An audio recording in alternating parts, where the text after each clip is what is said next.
नमस्कार दोस्तों, हम फिर से लेकर आ चुके हैं आप लोगों के लिए शाम की सभी ताजा और बड़ी खबरें। फटाफट अंदाज में एक एक कर बताएंगे आपको आज देश और दुनिया से क्या बड़ी खबरें निकलकर सामने आ रही हैं।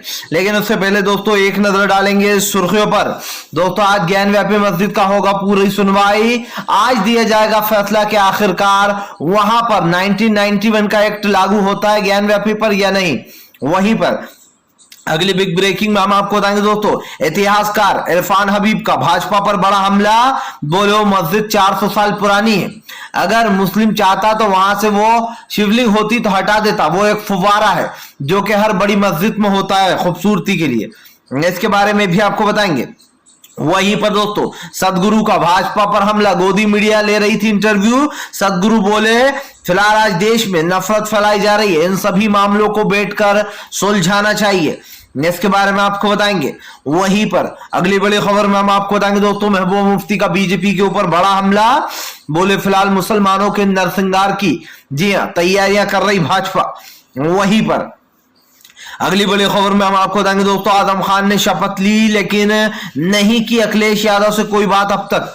इसके बारे में भी आपको बताएंगे। वहीं पर दोस्तों मोदी पर भड़की ममता बनर्जी। बोले एजेंसियों का कर रही मोदी सरकार दुरुपयोग।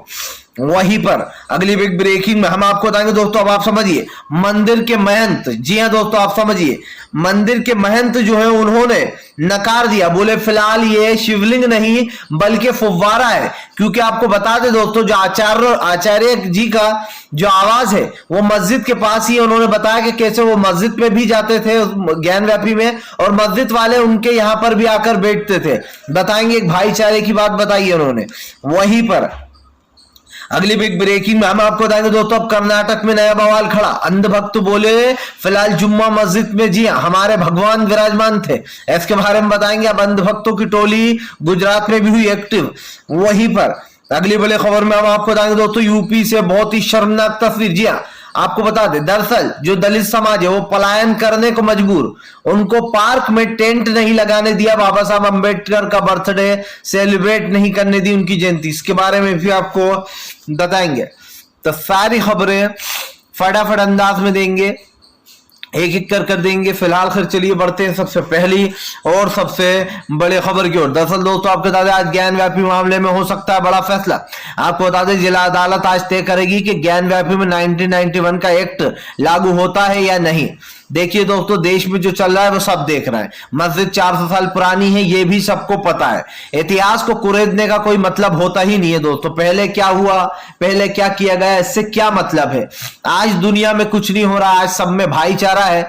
इस बात पर नजर रखिए दोस्तों। इतिहास तो बहुत पुराना है, अगर आप ऐसे खोदने जाएंगे तो इतिहास के कई ऐसे पन्ने मिलेंगे जो आपको सिर्फ दर्द और तकलीफ ही देंगे। लेकिन सबसे बड़ी बात यह है कि आज जो धर्म स्थल जहां पर है वो वहीं पर रहना चाहिए। यह भाईचारे का प्रतीक भी है। और जो कानून बनाया गया था कांग्रेस द्वारा दोस्तों 1991 में कि कोई भी धर्म स्थल को नहीं छेड़ा जाएगा, जो जहां है वहीं रहेगा, इस चीज को नजरअंदाज नहीं करना चाहिए। जिला अदालत आज सुनवाई करेगी। हालांकि कल मुस्लिम पक्ष ने सबसे पहले अपने पॉइंट रखे थे और बताया था कि कैसे इस मस्जिद पर 1991 का एक्ट लागू होता है। हिंदू पक्ष ये करने की तो में था कि फिलहाल इस पर 1991 का एक्ट लागू नहीं होता है। और यकीन मानिए इस पर 1991 का एक्ट लागू होता है। अगर दोस्तों कोर्ट कुछ भी फैसला देता है और वो मुस्लिमों के खिलाफ होता है तो दोस्तों सवाल उठ जाएंगे, क्योंकि फिर तो ये साफ दिखाई देगा कि 1991 के एक्ट को जानबूझकर नजरअंदाज किया जा रहा है ताकि 2024 के चुनाव में जो यहाँ पर मोदी सरकार को वो मिल सके शेयर और एक मुद्दा बनाया जा सके ज्ञान व्यापी को। ये मैं इसलिए पहले आशंका जता रहा हूं दोस्तों, क्योंकि जहां तक मेरी सोच जा रही है वो मैं ऊपर वाले से उम्मीद करता हूं कि ये मेरी सोच गलत हो, लेकिन जहां तक मुझे 2024 का मामला दिखाई दे रहा है, मुझे लगता है कि 1991 के एक्ट को दोस्तों नजरअंदाज कर दिया जाएगा। चलिए बढ़ते हैं एक और अगली बिग ब्रेकिंग की तरफ।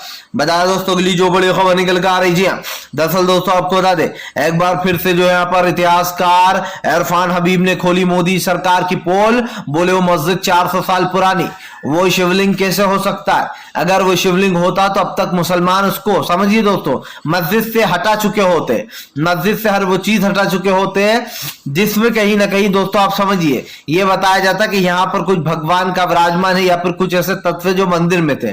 दोस्तों ऐसा नहीं किया मुसलमानों ने, क्योंकि दोस्तों वो शिवलिंग है ही नहीं। मुस्लिम समुदाय ने साफ साफ दावा किया कि शिवलिंग में छेद वगैरह नहीं होता है, और उसमें छेद है दोस्तों, और वो एक फाउंटेन है। दोस्तों अगर आप पुराने जमाने के झरने देखेंगे तो वो बड़े ही आकार, पत्थर के आकार के बने होते थे और बड़े ही अलग तरीके से बने होते थे। पुराने जमाने के जितने भी दोस्तों आप फवारे देखेंगे वो आपको इसी तरीके से दिखाई देंगे। और यही कारण है जो इतिहासकार इरफान हबीब ने मोदी सरकार पर हमला बोल दिया है। इतिहासकार हबीब साहब का कहना है, इरफान हबीब का, कि इस बात को झुटलाया नहीं जा सकता कि पहले औरंगजेब के जमाने में जब वो लोग हुआ करते थे, मुगल राज हुआ करता था, तब कई मंदिर तोड़कर मस्जिदें बनाई गई, लेकिन वो तब का इतिहास था। इतिहास में दोस्तों और भी ऐसा नहीं कि किसी ने इतिहास लिखा नहीं है, ऐसे पहले भी इतिहास की किताबें लिखी गई हैं और इतिहास के पन्नों में कई चीजें दफन है। अगर ऐसे खोदने जाएंगे दोस्तों तो बहुत सारी चीजें हुई हैं जो कि फिर निकालना पड़ेंगी। और इतिहास दोस्तों हमें क्या कहता है कि इतिहास को कुरेदने से कोई मतलब है नहीं। जो सालों पहले दोस्तों समझिए, सालों पहले हो चुका है, 300-400 साल पहले, उस चीज को कुरेदने का मतलब ही क्या। पहले की दुनिया अलग थी, जब मुगल राज हुआ करता था, जब जो है दोस्तों अंग्रेज हुआ करते थे, वो राज्य भी आया एक बार, वो जमाना भी आया, तो उन चीजों को याद करने का मतलब है ही नहीं। अगर आप जाहिर सी बात है जख्म को कुरेदोगे तो वो तकलीफ आपको ही देगा, और ऐसे जख्मों को कुरेदना नहीं चाहिए जो आपको और ज्यादा तकलीफ दे, जिससे जख्म और ज्यादा गहरा हो जाए। लेकिन इस वक्त जानबूझकर हिंदू संगठन बवाल मचा रहा है, मस्जिदों पर समझिए मंदिर होने की बात कर रहे हैं। भाई जो पहले था वो पहले हो चुका है, आज तो हर जगह मंदिर है, आज हर जगह मस्जिदें हैं, भाईचारा है, मस्जिद के सामने मंदिर है, मंदिर के सामने मस्जिदें हैं, तो इससे प्यार बढ़ता है। इससे आप इसे नफरत में मत लेइए, लेकिन यहाँ पर हिंदू संगठन इसको नफरतबाजी में बदल रहा है। चलिए बढ़ते हैं एक और अगली ब्रेकिंग की तरफ। बता दोस्तों अगली जो बड़ी खबर निकल कर आ रही, ममता बनर्जी का मोदी सरकार पर बड़ा हमला, बोले बीजेपी कर रही एजेंसियों का दुरुपयोग। दरअसल दोस्तों ममता बनर्जी ने मोदी सरकार पर हमला बोल दिया। दीदी का कहना है कि फिलहाल Bharatiya Janata party CBI, NI और दोस्तों ईडी जैसी एजेंसियों का दुरुपयोग कर रही है। ममता बनर्जी ने कहा कि फिलहाल बंगाल में बैठकें हो रही हैं, लोग बिना इजाजत के घुस रहे हैं, जांचें कर रहे हैं, या फिर हो क्या रहा है। दोस्तों मोदी सरकार चाहती है कि वो सभी राज्यों पर कंट्रोल कर ले, जहां दूसरों की सरकार है उन राज्यों पर भी कंट्रोल कर लिया जाए, और ये साफ दिखाई दे रहा है। दोस्तों आज जो देश में हालात है वो आपको और हमें साफ साफ दिखाई दे रहा है।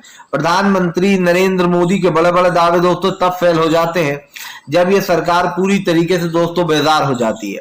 आज देश की बदलती परिस्थितियां और बदलता माहौल जो है दोस्तों वो हमें सिखा रहा है कि फिलहाल देश में आने वाली जो दोस्तों समय है वो बहुत ही खतरनाक होने वाला है।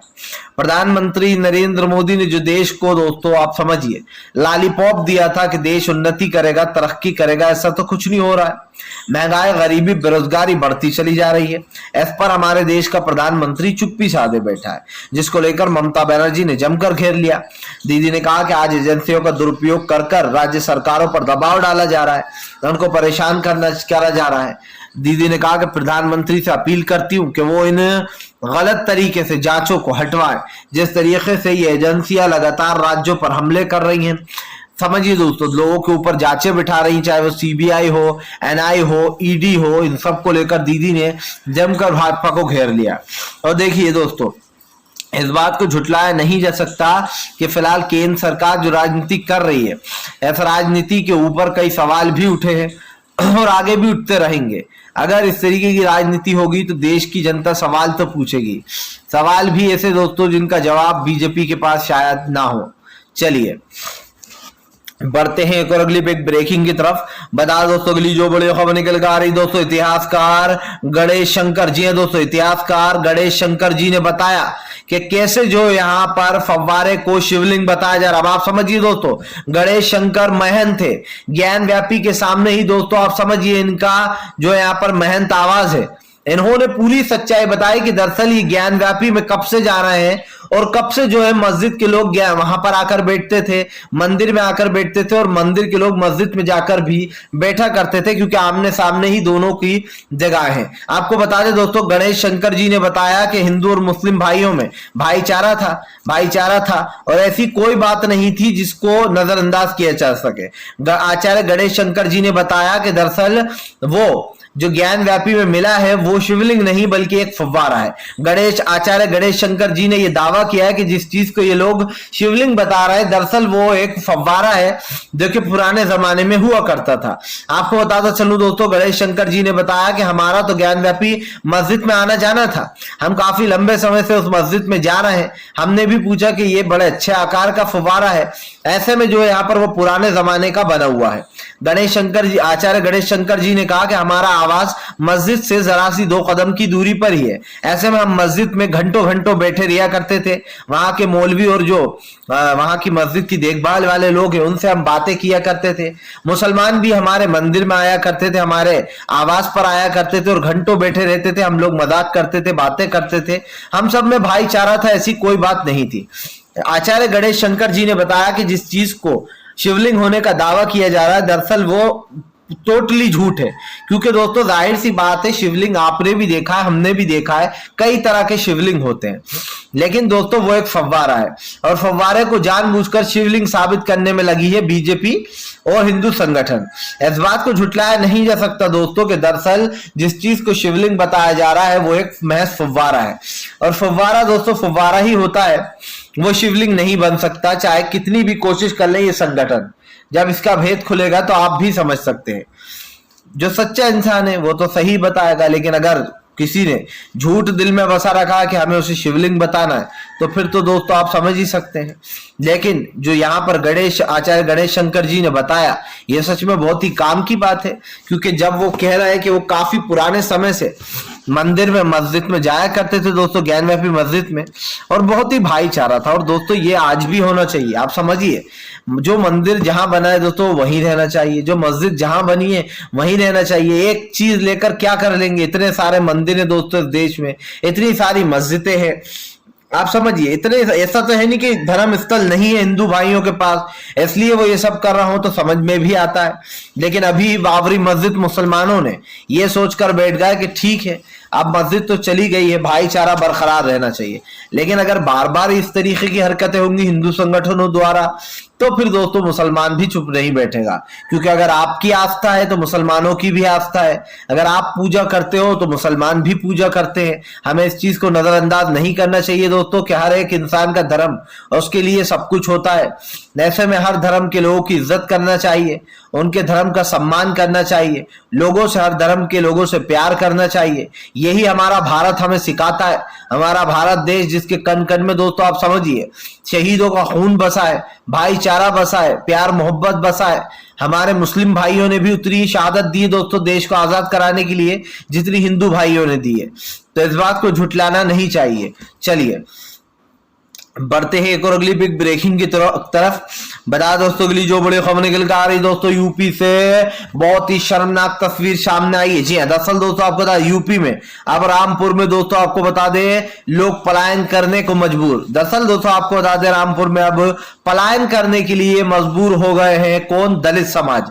दलित समाज ने दोस्तों आपको बता दें अपने घर के बाहर बोर्ड लगा दिए 70 दलित समाज के लोगों ने, 70 लोगों ने, और कहा है कि फिलहाल हमें ये घर बेचना है, हम अब यहां नहीं रह सकते। दलित उत्पीड़न, आपको बता दो तो दलितों के साथ हमेशा से ये कहा जाता है कि उनके साथ बुरा व्यवहार किया जाता है, उनके साथ उत्पीड़न किया जाता है दोस्तों, उनको नीचा दिखाने की कोशिश भी की जाती है। इसीलिए दोस्तों अब दलित समाज के जो लोग हैं वो काफी ज्यादा दुखी नजर आ रहे हैं। 70 लोगों ने दोस्तों अपने 70 घरों ने अपने घर के बाहर एक बोर्ड चिपका दिया जिसमें उन्होंने लिखा है कि हम यूपी को छोड़ना चाहते हैं, यहां से घर बेचकर जाना चाहते हैं, पलायन के लिए जो है यहाँ पर मजबूर।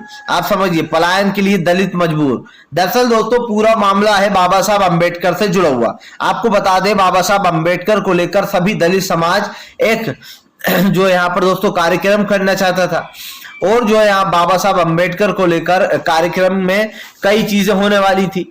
जब उन्होंने आपको बता दें दोस्तों जो सोसाइटी है, सोसाइटी के सिक्योरिटी से जब उन्होंने इजाजत मांगी तो उनको इजाजत नहीं दी गई। जिस पार्क में करने के लिए उन्होंने इजाजत मांगी थी दोस्तों बाबा साहब अंबेडकर का ये कार्यक्रम, उस पार्क में बाकायदा पानी भर दिया गया और उनका तंबू वगैरह जो पार्क वाला था उसने तंबू वगैरह उखाड़ कर फेंक दिए। जिसके बाद दोस्तों उत्तर प्रदेश में यह मामला गर्मा गया।